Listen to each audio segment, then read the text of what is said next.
In this example, we're going to use a Venn diagram to answer some probability questions. So we've got a class of 20 students and we know that 10 of them study French. So rather than writing down their individual names, which is what we did in the previous example, obviously we didn't use names, we used numbers, but we were writing down the individual elements in each set. Rather than writing down each individual person, we're going to write down frequencies. So I'm going to call this a frequency Venn diagram. Now, we know that 10 students study French, but what we don't know, unless we read the second line, is we don't know how many of them are in this category that study French and German, and how many of them study just French without German. So we know that 3 study French and German, so that tells us that we've got 3 people in the intersection. So that must mean that there must be 7 students that study just French to make it 10 in total within the French circle. And similarly, we know that there must be 6 students who study only German, because 9 students study German in total. Now, we know that it's a class of 20, so we know that within the sample space, there must be 20 students overall. So far we've got 16 students in these categories. So in this region, outside of the language circles, we must have 4 students that don't study French or don't study German. They don't do a language, perhaps. So we can also create another probability Venn diagram, but rather than putting frequencies in it, we could put in what's the probability of picking a random person in that category. So let's say we pick a random person now, and we want to know what's the probability that the randomly chosen person is in this section of the Venn diagram where they study French and they don't study German, so only study French. Well, we know that there's 20 people in total. Let's say that they're all equally likely, so we can work out 7/20, which is 0.3. So the probability of being in this region when we pick a random person is 0.35. Similarly, there's 3 people who study French and German, so the probability of picking one of those 3 people would be 0.15, and the probability of picking someone who studies just German would be 6/20, which is 0.3, and the probability of picking someone who's outside the circles, who doesn't study one of those languages, would be 4/20, which is 0.2. And it's worth checking that these probabilities all add up to 1, because we know that we must pick someone within one of these categories, so the probabilities have to add up to 1. Now, it's important that you realise, let's just label this as a probabilities Venn diagram. It's important that you realise that these are exactly the same Venn diagram. It's just that all we've done is we've divided the frequencies by 20. So working with this probability diagram is exactly the same as working with this frequency diagram. Okay? So we could work out some probabilities then. So we could work out, for example, the probability that someone studies French. And I'm going to write that down as F. So F is the probability that a random person studies French. So there's 2 ways of thinking about this. You could look at the frequency Venn diagram and know that in total there's 10 people that study French, because we want to include the people that also study German. So the chance of picking someone within the French category is 10/20. We could also have got that from our probabilities Venn diagram by adding together these 2 probabilities, because we want what's the probability of being in this region, plus we want to add in the probability of being in this region, 0.15. And if we did that, we'd get the answer 0.5. So 2 equivalent ways of getting that probability. We could also work out what's the probability that someone studies German, and there's 9 people that study German, so it'd be 9/20. And we could get that from our probability Venn diagram by adding together the 2 probabilities within the region to get 0.45.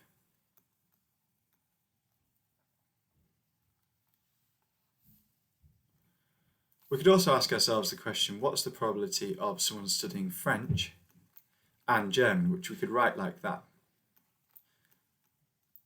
This is the intersection of French and German.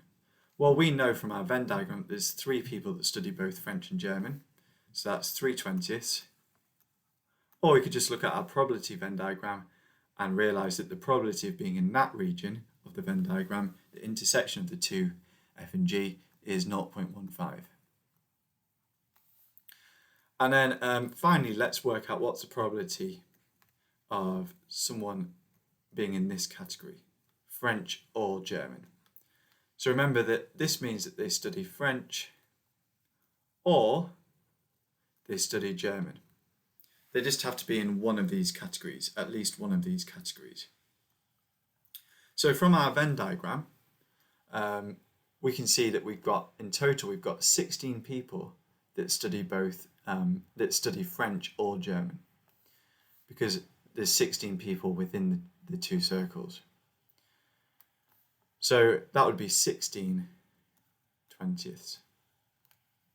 Or if we used our probability Venn diagram, we would have to add up the 3 probabilities, 0.35,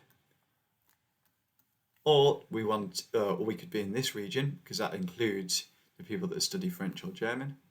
So that would be 0.15, and we'd have to add on the probability of being in this region, which is 0.3.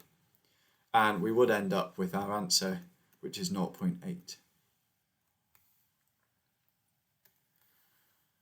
So we're going to look at a slightly different Venn diagram in order to work out what it means for two sets to be mutually exclusive. So in this Venn diagram, there's no one who studies both French and German. There's people that just study French and just study German. So if we wanted to work out the probability of French or German, we could just add together these two separate probabilities. We've got 9 people that study French.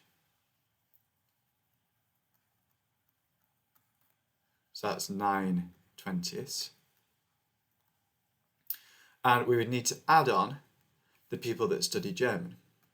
And the people that study German is 6/20.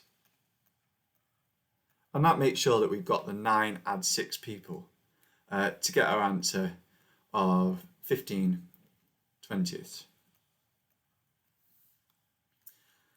Well, the problem is that we can't do that. We can't just add together the 2 separate probabilities when we've got some people in the middle.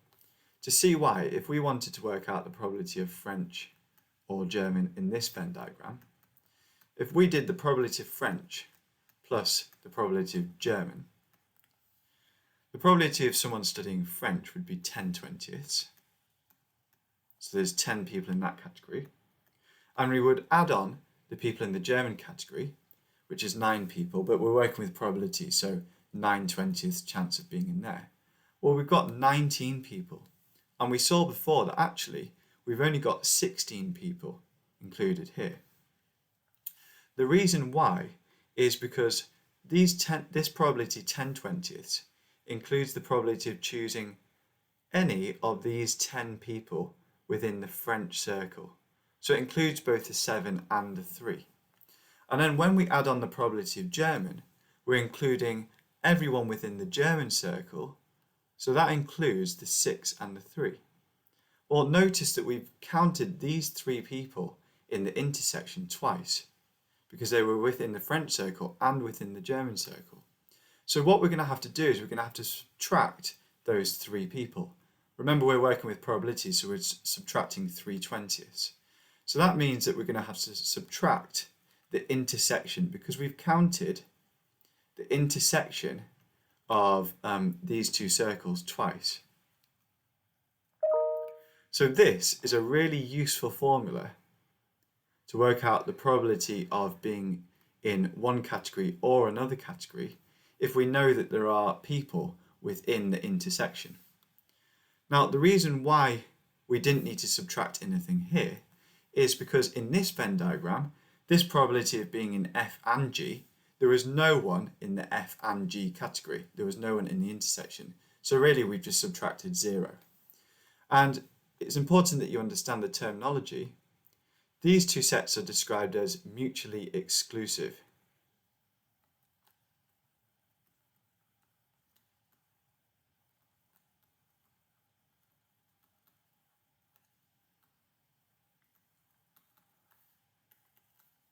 And mutually exclusive means that there's no one in the category of the intersection. So it basically means that the probability of picking someone who studies both French and German is 0. And in this case, we can just add together the two separate probabilities to work out the probability of being in either French or German, because we were subtracting 0. So that's what it means for two sets to be mutually exclusive. They don't overlap. There's no one in the intersection.